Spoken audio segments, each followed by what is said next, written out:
Nyakoro mogi jwango gengwe chenro adhi nyaka imbo mar piny Kenya wadhi nyaka kaunti no ma Bungoma.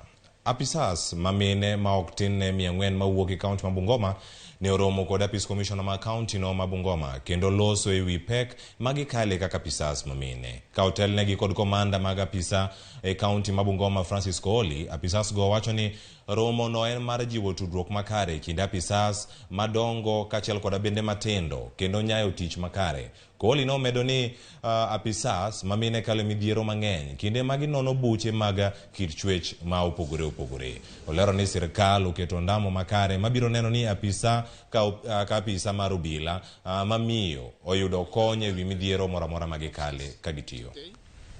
And we've been going on with our lectures in our stations and other trainings to capacity build our officers. And we initiated this process a long time ago during police reforms.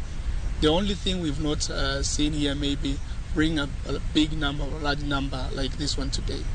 But actually this is done through initiatives that we can come in partnership with other government agencies and also non-government organizations, where we've adopted a way of actually passing a message and sharing so that we see how we move forward as a team.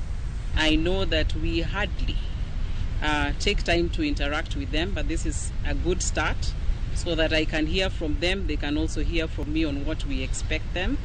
I believe that our interaction will be not only an encouragement in their day-to-day duties, but also in their personal growth on a day-to-day basis.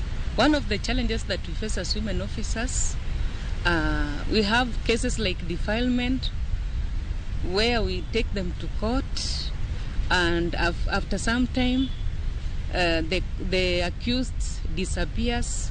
So we are having problems of defilement most of the time in this area of Bungoma.